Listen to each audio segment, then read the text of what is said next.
रामराम मंडळी. यावर्षी होणाऱ्या श्रीसंत ज्ञानेश्वर महाराज यांच्या संजीवन समाधीबद्दल आपण थोडक्यामध्ये माहिती घेणार आहोत.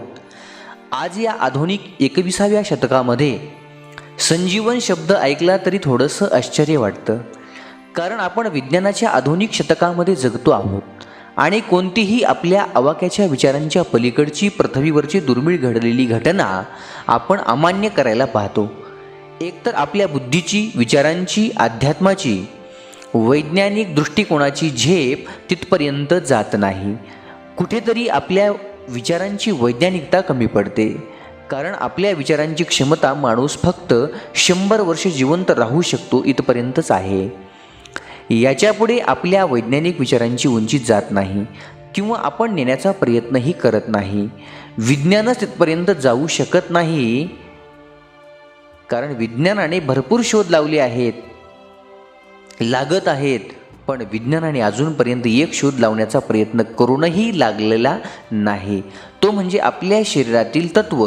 आणि ज्या दिवशी या तत्वाचा विज्ञानाला शोध लागला, तो शोध विज्ञानाचा अंतिम शोध असेल. या तत्वाचा विज्ञानाला शोध लागला तर विज्ञानाने मृत्यूवर ताबा मिळवला असे होईल, पण ते अशक्य. कारण वेदांताच्या दृष्टीने हेच तत्त्व जाणलं तर जगातल्या अन्य वस्तू जाणण्याची आवश्यकताच नाही, त्या आपोआप जाणल्या जातात.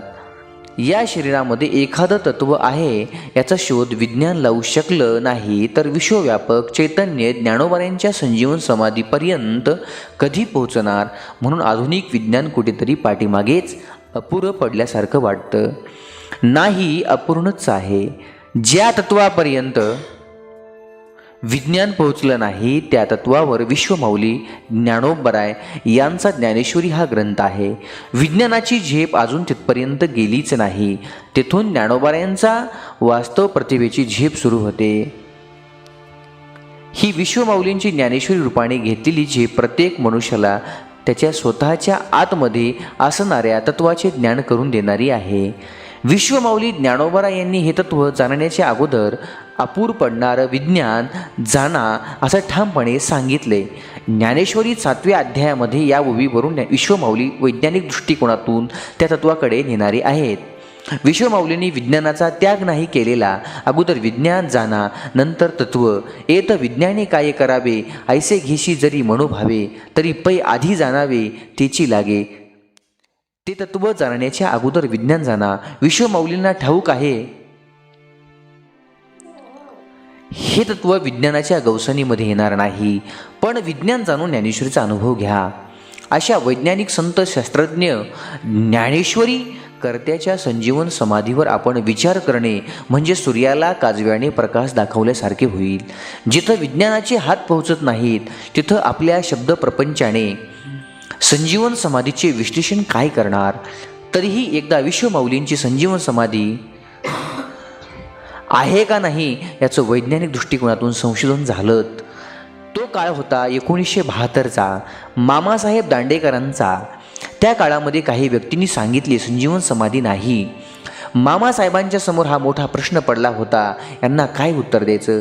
त्यावेळेसचे थोर शास्त्रज्ञ आर्यन शुक्ल साहेबांनी मामांना सांगितलं, आपण वैज्ञानिक दृष्टीने संजीवन समाधी आहे का नाही याचं संशोधन करू, पुढचे माऊली पाहून घेतील. समाधी नाकारणाऱ्यांना दुसरा काय पुरावा देणार. शुक्ल साहेबांनी 3 मीटर आणले, Geiger Miller counter, thermistor, bolometer आणि फ्रिक्वेन्सी मीटर. गिगर मीटरने तिथे काही ऊर्जा चेतना आहे का नाही हे पाहता येते. हे 3ही मीटर संजीवन समाधीजवळ ठेवण्यात आले होते. हा प्रयोग करत असताना पाश्चात्य देशातील 3 माणसे पण उपस्थित होती. जी माणसे संजीवन समाधी नाकारत होती तेही तिथे उपस्थित होते. या सर्वांच्या समोर मीटर्स येथे काहीतरी ऊर्जा चेतना आहे हे रीडिंग दाखवायला लागले. संपूर्ण लोक अवाक झाले. मीटरला कोणी हात लावत नव्हते आणि 3ही मीटर्सपासून संपूर्ण लांब होते. मग रीडिंग दाखवणारे चैतन्य स्फुरक स्पंदने म्हणजे चैतन्य लहरी कुठून येतात हे पाहून सगळे आश्चर्यचकित झाले आणि ज्यांनी समाधी नाकारली त्यांच्याही लक्षात आले इथे काहीतरी चैतन्य ऊर्जा आहे. म्हणूनच त्याचा आलेख मीटरवर जाणवतो. या वैज्ञानिक दृष्टिकोनाने समाधी नाकारण्यांचा संभ्रम दूर झाला. आणि हीच मंडळी प्रत्येक 6 महिन्याला आळंदीमध्ये दर्शनाला येऊ लागले. त्या पाश्चात्य माणसापैकी एकाने स्वतःला विश्वमाऊलींच्या चरणाला वाहून घेतले. म्हणून विश्वव्यापक संजीवन समाधीला विज्ञानसुद्धा नाकारू शकत नाही. विज्ञान नाकारू शकत नाही म्हणजे विज्ञानाला विश्वमाऊली समजले असं नाही. संजीवन समाधी म्हणजे विश्वमाऊलींच्या भाषेत सांगायचं झालं तर आपल्या शरीरातील पंचमहाभूते शिल्लक राहत नाही.